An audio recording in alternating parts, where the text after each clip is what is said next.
안녕하세요. 오늘도 서연살롱을 찾아주셔서 감사합니다. 인천에 살고 있는 30대 주부예요. 남녀가 만나 부부가 되기까지는 만겁의 시간이 필요하대요. 천지가 개벽하고 다음 개벽까지 걸리는 시간이 한 겁이니 엄청난 시간의 인연이 필요하단 얘기죠. 그런데 그 귀한 인연을 고작 돈 몇 푼에 내팽개친 사람이 있어요. 그것도 40년이나 함께 살아온 아내를 말이죠. 그게 누구냐고요? 바로 제 시아버지예요. 남편 손을 잡고 처음 시댁에 인사를 드리러 가던 날, 남편이 그러더군요. 우리 아버지가 좀 유별나셔. 가급적이면 우리 집에서는 화장실은 안 가는 게 좋을 거야. 자기가 보면 좀 놀랄 테니까. 안 그래도 떨려서 정신이 없던 터라 그땐 한 귀로 듣고 흘렸어요. 그런데 긴장을 해서 그런가 시댁에 도착하고 얼마 안 돼 소변이 마렵지 뭐예요. 그래서 화장실에 들어갔는데 글쎄 누가 소변을 보고 변기 물을 안 내린 거예요. 그래서 물을 내렸는데 그때 화장실 문을 벌컥 열고서는 시아버지께서 들어오시는 거예요. 그러고는 다짜고짜 화를 내시는데 너 지금 뭐 하는 짓이냐? 누가 마음대로 변기 물을 내리래? 아직 한 번밖에 사용 안 했는데 이렇게 절약정신이 없어서야 널 어떻게 내 집 며느리로 들이겠냐? 하나를 보면 열을 한다고?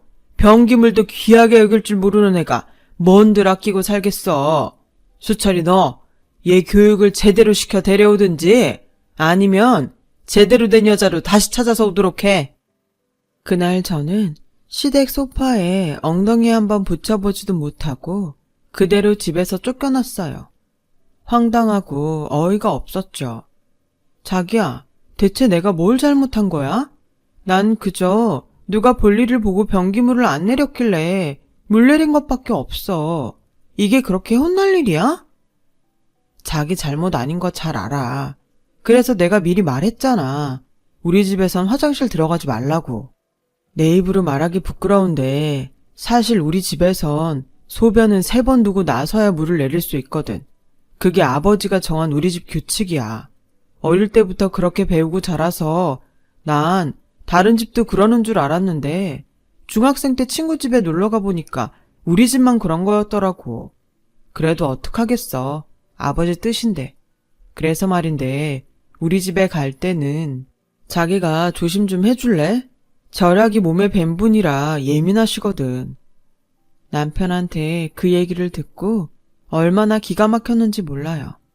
그날 집에 가서 엄마한테 그 얘기를 했더니 엄마 반응도 비슷했어요.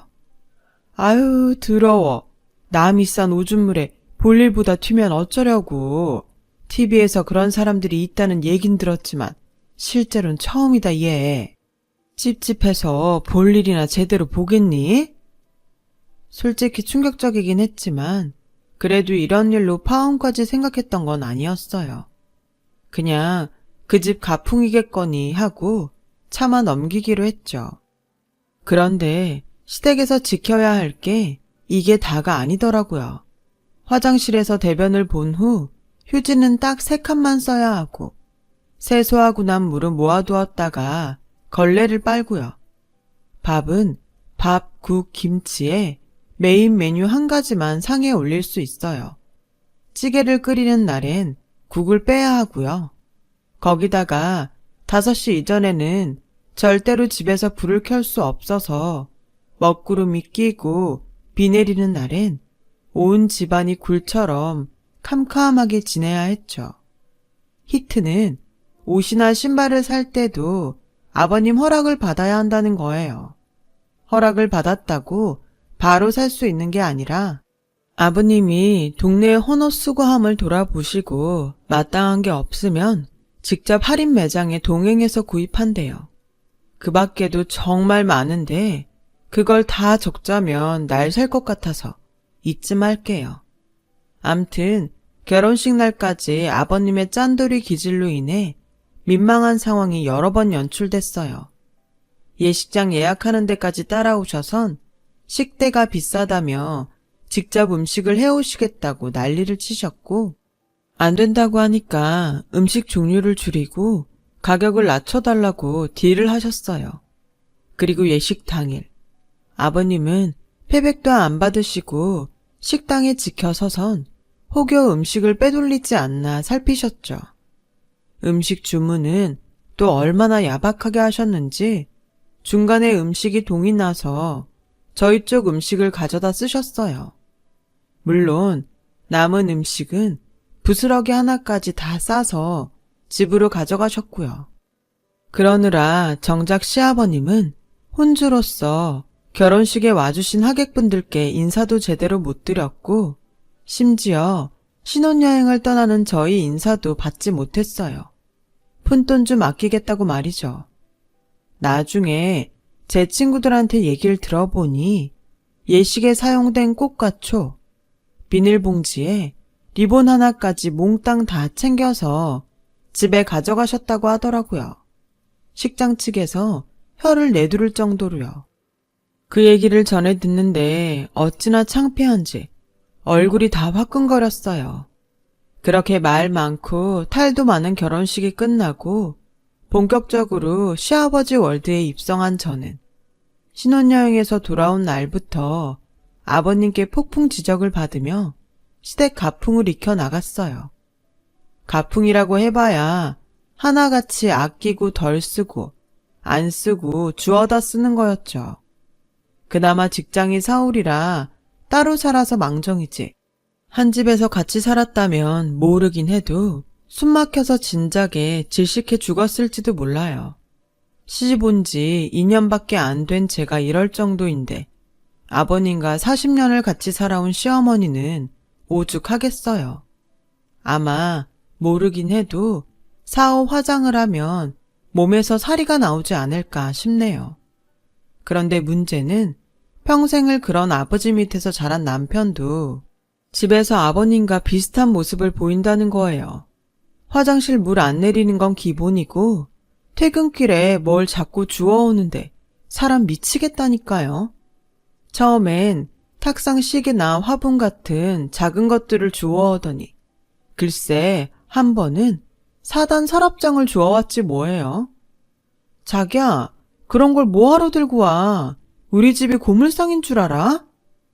완전 멀쩡한데 누가 버렸더라고. 돈 주고 사려면 10만 원은 줘야 할 텐데 아깝잖아. 시트지만 붙이면 앞으로 10년은 너끈히 쓸 수 있을 거야. 남편은 제 타박에도 불구하고 기어이 시트지를 사다가 리폼을 했어요. 하지만 정작 둘 자리가 없어서 결국 베란다에 내어놓게 되었죠. 남편과 오붓하게 커피를 마시려고 홈카페로 꾸몄던 베란다에 커다란 서랍장이 떡하니 놓이니 의자 놓을 자리 하나 안 남더라고요. 어찌나 열이 받던지 저는 그 일로 남편이랑 3일 내내 싸웠어요. 그리곤 문제의 그 서랍장은 얼마 뒤 저희 집에 들리셨던 아버님이 보시곤 시댁으로 가지고 가셨어요. 부전자전이라고 서랍장을 보자마자 아버님이 이러시는 거 있죠. 완전 새 거네. 잘했다 내 아들. 그 모습을 보니 덜컥 겁이 났어요. 이렇게 살다가 나도 40년 뒤엔 지금의 어머님처럼 살게 되지는 않을까 걱정이 돼서요.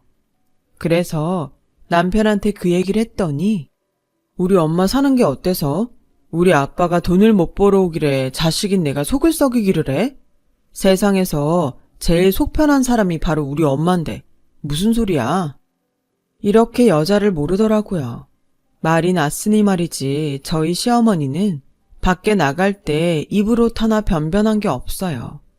20년도 더 된 구닥다리 옷에 아버님이 어디서 주워온 핸드백, 수차례 가격이 다운된 할인 매장 2월 상품 구두 하나가 고작이거든요. 그 모습이 짠해서 제가 시집 올 때 백화점에 들러 어머님 옷이랑 구두를 사드렸는데 가격표를 본 아버님이 화를 내시며 기어이 백화점에 가서 환불을 받아오셨더라고요. 얘 아가, 네 카드로 결제를 해서 카드 취소로밖에 환불이 안 된다고 그러더라. 그래서 말인데 어차피 네가 네 CM이 쓰라고 사준 거니 그 가격만큼 네가 현금으로 줬으면 좋겠구나. 네 CM이한테 줘봐야 돈 쓸 줄도 모르는 사람이니까 그냥 나한테 다오. 결국 아버님은 제가 어머님께 사드린 옷이며 구두까지 몽땅 현금화해서 당신 지갑에 챙겨 넣으셨어요. 그리고는 어머님께 한 소리를 하셨죠. 여편네가 돈 무서운 줄 모르고 어디 수십만 원 하는 옷이며 구두를 덥석덥석 받아 쓸 생각을 해? 제발 정신 좀 차리고 살아. 자기 분수를 알아야지 원. 어머님은 선물도 뺏기고 아버님한테 싫은 소리까지 들으셔야 했어요. 제가 괜히 선물은 해가지고 어머님만 힘들게 만든 것 같아 죄송하더라고요. 그래서 아버님 몰래 30만 원을 봉투에 담아 어머님께 드렸어요. 아니다. 네가 마음 써준 것만도 고마운데 무슨 돈까지 주니? 그러지 마라. 안 그래도 돼. 네 마음만 고맙게 받을게. 결국 어머님은 한사코 거절하셨죠. 그날 이후 저는 어머님께 선물도 마음 편히 해드릴 수가 없었어요. 같은 여자로서 어머님이 가엾기도 하고 한편으론 왜 저러고 사실까 한심하다는 생각도 들었어요. 그래서 더더욱 저는 저렇게 살지 말아야겠다 다짐을 하게 됐죠. 그러기 위해선 남편 버릇부터 고쳐야 했어요. 나중에 아버님처럼 안 되게 애초에 길들여야 하니까요. 난 어머님처럼 살지 않을 거야.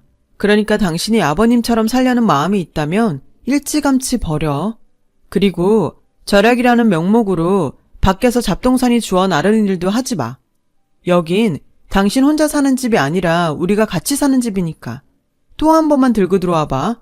그땐 당신이 주워오는 만큼 나는 우리 집 살림을 내다 버릴 거니까. 아참, 볼일 보면 변기 물도 제가닥 내려. 욕실 안에 냄새도 나고 위생상 안 좋으니까. 물 좀 아끼겠다고 비위생적인 환경에서 살 수는 없잖아. 그 정도는 할 수 있지? 남편은 냉랭한 제 목소리에 질려서는 바로 그러겠노라 약속했어요. 시간이 지나자 남편도 더 이상 밖에서 물건을 주워오지 않았고 변기 물도 그때그때 내리게 되었어요. 그렇게 모든 게 제자리를 찾아가던 어느 날 친정 아빠 환갑을 앞두고 엄마한테 전화가 왔어요. 아버님이 아빠한테 선물을 보냈다고? 뭔 일이래? 짠돌이 영감님이? 지난달 아버님 생신 때 저희 아빠가 생신 선물로 공진단을 보내드렸는데 글쎄 아버님도 저희 집으로 공진단을 보냈다고 하더라고요. 짠돌이 같아 보여도 쓸 때는 쓰는 분인데 제가 오해했나 보다 생각했죠. 근데 얘 이게 좀 이상해. 케이스도 그렇고 개수도 그렇고 무엇보다 냄새가 공진단 냄새가 아니야. 이거 먹어도 되는 건가 모르겠네. 엄마, 말이 좀 그렇다. 이상하긴 뭐가 이상하다고 그래. 그리고 먹어도 되는지 모르겠다니? 그럼 우리 아버님이 못 먹을 걸 생신 선물로 보냈단 소리야? 아무리 내 엄마지만 선물 보낸 사람 성의가 있지. 함부로 말하는 게 듣기 거북했어요. 그래서 퇴근길에 친정에 들러 뭐가 이상하다는 건지 눈으로 확인을 하려고 했어요. 그런데 딱 봐도 가짜더라고요. 아빠가 보내드린 공진단 케이스에 따로 싸구려 환을 사서 넣은 거였죠. 엄마 말대로 냄새도 제가 알던 공진단 냄새가 아니었고요. 그래서 단골 한의원에 가지고 가서 환의 정체를 물어봤더니 글쎄 이거 풍물시장 앞에서 파는 싸구려 가짜 청심환이네요. 이런 거 함부로 드시면 안 돼요. 사장님은 간이 안 좋으셔서 이런 거 잘못 드시면 정말 큰일 납니다. 한의사한테 그 말을 듣는데 어찌나 화가 나던지 눈물이 다 나더라고요. 다른 건 몰라도 어떻게 약을 성분도 모르는 길거리표로 사서 공진단으로 속여서 보낼 수가 있는 건지 도저히 이해가 안 갔어요. 다른 사람도 아니고 사돈한테요. 저는 아버님이 보낸 약을 챙겨 들고 그 길로 시댁으로 달려갔어요. 저를 보자 아버님은 목에 잔뜩 힘을 주시고는 그러시더군요. 아버님이 공진단은 잘 받으셨다니? 내가 큰 돈 써서 보내드린 거니까 거르지 말고 잘 드시라고 해라. 지금 공진단이라고 하셨어요? 언제 아버님이 저희 친정에 공진단을 보내셨어요? 그런 건 안 왔던데요? 대신 가짜 청심환은 왔더라고요. 공진단 케이스에 담겨서요. 큰 돈 쓰셨다니까 차마 버릴 순 없고 이거 아버님 다 드세요. 저희 아빠는 간이 안 좋으셔서 이런 가짜 화는 먹으면 안 되거든요. 저는 아버님이 보냈던 화를 케이스 채로 아버님한테 내밀었어요. 그랬더니 버럭 소리를 치시더라고요. 공진단이나 청심환이나 먹으면 다 똥으로 나오는 거 아니냐? 삼시세끼 잘 먹으면 그게 보약이지. 얼마나 오래 살겠다고 약 타령이야? 싫으면 관둬라. 내가 다 먹으마. 기껏 생각해서 2만 원이나 들여 사서 보냈더니 별소리를 다 듣겠네. 네 아버지가 보낸 거랑 이거랑 뭐가 달라? 박스만 없을 뿐이지. 다 거기서 거기야. 사람이 절약할 줄을 알아야지. 허세만 가득해선. 아버님, 입은 삐뚤어져도 말은 바로 하셔야죠. 절약이요? 아버님은 절약을 하는 게 아니라 궁상을 떠시는 거예요. 애초에 절약이 목적이었다면 공진단 케이스에 가짜 약을 넣어 보내진 않았을 거예요. 그저 돈 안 드리고도 드린 척 생생을 내고 싶었던 거 아닌가요? 그게 바로 아버님이 말한 허세예요. 저희 친정 부모님은 돈 아까운 줄 몰라서 그 비싼 공진단을 아버님한테 선물했는 줄 아세요? 당신도 비싸서 못 드시는 거 내 자식 잘 봐달라고 보내신 거라고요. 그런 마음을 어떻게 허세라고 말씀하실 수 있어요? 아버님도 자식 키우는 입장이시면서 어떻게 그럴 수가 있냐고요. 말로는 매번 절약절약 하시는데요. 그러시면서 아버님이 받을 때는 왜 아무 말씀 없으세요? 남한테 기백짜리 받을 땐 절약 생각 안 나시고 주머니에서 돈 2만 원 나갈 땐 절약 정신이 솟아나나요? 세상에 그런 이중적인 절약 정신이 어딨어요? 그저 욕심이지. 앞으로는 저도요, 아버님이 하시는 만큼만 해드릴게요. 저도 이 집 식구인데 절약해야죠. 그러니 서운하단 말씀하지 마세요. 저는 쌩하니 시댁을 나왔어요. 차라리 미안하다고 하셨다면 이렇게 화가 나지는 않았을 거예요. 그런데도 끝까지 궤변을 늘어놓곤 당신이 옳다고 우기시니 저도 이해할 마음이 안 생기더라고요. 그날 이후 시댁 발길이 뜸해졌고 명절 때도 잠시 들러 식사만 같이 하고는 바로 돌아오곤 했어요. 한 1년쯤 지났을까요? 설이라 시댁에 들렀는데 어머님 안색이 안 좋아 보이더라고요. 그래서 어디 안 좋으시냐고 물었더니 그때 방에서 아버님이 나오셔선 대뜸 그러시더라고요. 암이란다. 지난주에 병원에 다녀와선 저러고 죽을 상을 하고 있지 뭐냐. 이 집안 꼴을 봐라. 지 몸 아프다고 집안 청소도 안 하고 방구석에 처박혀선 꼼짝을 안 해. 남들은 더한 병에 걸렸어도 식구들 먹여 살린다고 밖에서 일도 하고 멀쩡히 살림도 산다는데 니 애미는 암이란 소리 듣자마자 저러고 손 놓고 유난을 떨더라니까. 아, 얼굴 안 펴. 지금 울고 싶은 사람이 누군데 그래. 병원비 몇 약값이며 방사선 치료 들어가면 이래저래 돈 깨지는 건 불보듯 뻔한데 생돈 나갈 생각에? 내가 잠도 안 와. 근데 뭘 잘했다고 그래. 돈 한 푼 벌지도 못하는 게 어떻게 돈 쓰는 재주는 타고났는지 원. 그나마 하던 집안일도 못한다니 저걸 어디다 써먹어? 아무짝에도 쓸모없는 여편네 같으니라고? 에잇! 단돈 100원이라도 쳐준다면 당장 내다 팔고 싶은 심정이구만. 아버님, 말씀 함부로 하지 마세요. 사람이 아프다는데 그런 말이 나와요? 어떻게든 치료해서 회복시킬 생각은 않고 쓸모가 없다니요. 어머님이요. 아버님 아내예요. 말이 났으니 말이지. 네 시애미가 인물이 있길 하냐 배운 게 있길 하냐. 하다못해 남들 다 있는 친정도 없이 천에 고하나 마찬가지인걸. 이날 이때까지 내가 먹이고 입히고 살았다. 그때 수철이만 배지 않았으면 내가 미쳤다고 네 시애미랑 결혼했겠냐? 근데 뭐? 암? 은혜는 못 갚을 망정 몹쓸 병까지 걸려서 돈 까먹게 생겼는데 내가 복장이 안 터지냐? 잔말 필요 없다. 그렇게 네 시애미가 불쌍하면 네가 데려가서 살아라. 엄연히 며느리도 자식인데 못할 게 뭐냐? 데려가서 살아. 난 필요 없다. 아버님은 암 걸린 아내를 위로하지는 못할 망정 쓸데없는데 돈 들어가게 생겼다고 타박만 하셨어요. 남도 그렇게는 안 할 거예요. 도무지 인간미라곤 찾아볼 수도 없더라고요. 그때였어요. 주방에서 쌀을 씻고 있던 어머님이 나오셔선 아버님 얼굴에 쌀바가지를 집어 던지셨어요. 그래, 내 발로 이 집에서 나가주마. 똥물에 튀겨 죽어도 시원찮을 인간아. 이날 이때까지 너 같은 걸 남편이라고 믿고 산 내가 미친년이지.